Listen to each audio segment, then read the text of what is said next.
Sidney. Well, and then you switched us over to this, Cameron Lee. Whatever. And these bozos send us nothing but junk. Sidney, I told you before, it is cheaper making the dolls in Asia. I don't know about that. I've got some figures that say it's a lot cheaper to make Honey, them I over want here. you to stay out of this.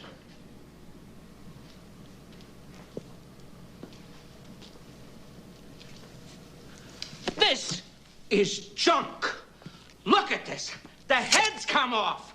The heads come off, for crying out loud. Now we really get letters. Last week, some kid swallowed one of my eyes. Me, Uncle Buckle-Up, an international symbol of child safety, and kids are swallowing my eyes like they're jelly beans. Sid, watch your blood pressure.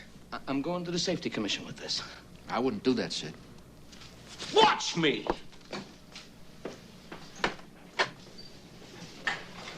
Hey, honey, you better talk some sense into him. If you're looking for an ally, you're in the wrong shop.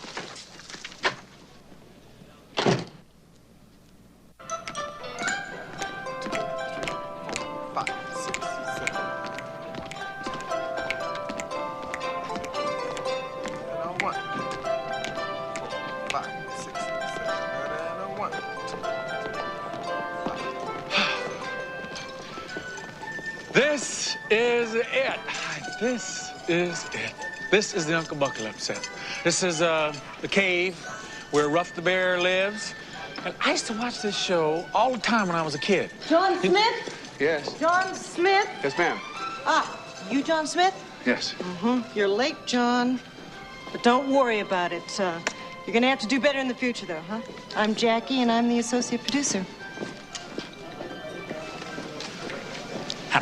Hannibal, if you want this part, I can get it for you for the usual 10%. But you're gonna have to really want it. You're gonna have to sing Blueberries in My Cave. You're gonna have to do the sunrise dance. Blueberries in my cave. It's a song that encourages kids to eat a nutritious breakfast. It's like this. There's a signal in my tummy. It wants something sweet and yummy, but I know that it's not good for me. So I can put blueberries in my cave. Breads and cereals, they're okay. What that? You know, Murdoch's right. Yeah. These roly-polies can play it. I can act it. Besides, kid shows run forever. I ain't take no orders from no chipmunk. I'm not going to be a chipmunk, B.A. I'm going to be a bear. Oh, yeah? Let me see your resume. I only got 2. Give me one.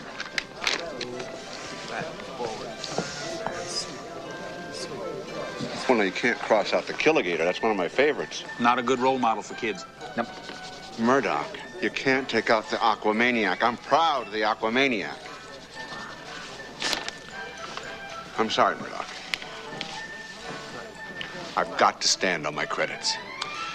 Ruff the Bear. Ruff the Bear would never smoke.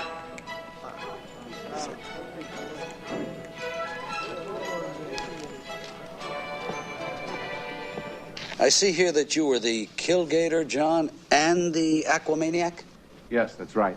Those are very frightening characters, aren't they, John? Well, I tried to play them with an air of vulnerability. Well, I'm sure you did, but this is a children's show. We're a little worried that since you've played so many frightening characters, you're not going to be able to adjust to the roly-poliness of Ruff the Bear. I'm sure if I get a chance, I could play this role with dimension. Well, that's why you're here, to get just that chance. Could you roar for us, John? I thought I was reading for Ruff the Bear. So roar like a bear, Jono. But bears don't roar. I beg your pardon? Bears don't roar, they growl. Well, ours roars. Never underestimate children. They know a lot more than adults think. They're very aware, and if you talk down... Can I just hear a roar? What kind of a roar? Just roar with your best judgment.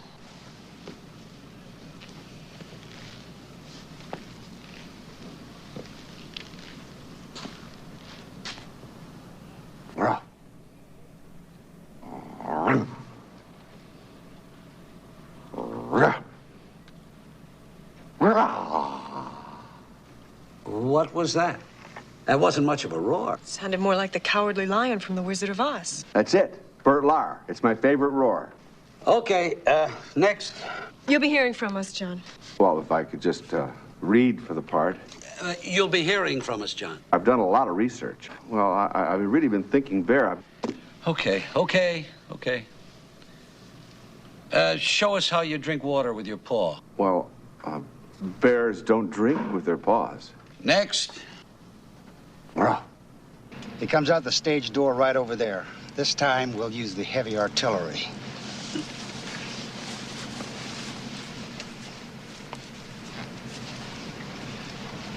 Sid, what's wrong?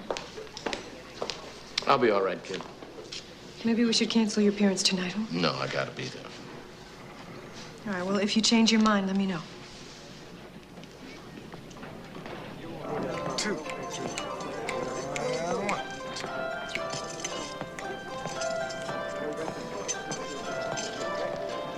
Hannibal, how'd it go? Well, this is it, guys. An actor can tell when his career is coming to an end. You can only play the Aquamaniac a certain number of times before you've explored every aspect of his character. That was my chance at television immortality. Yeah, but Hannibal, it was just a bear. They weren't looking for the definitive Hamlet. They just wanted a guy who wouldn't sweat too much in a fur coat. You want this part? You want this part? You got this part.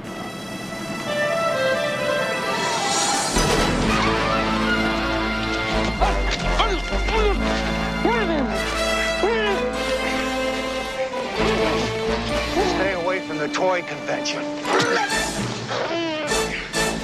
Now listen, you two-bit washed up, no talent bum. A dead actor gets no residuals. You hear what I'm saying? Hold it right there, pal.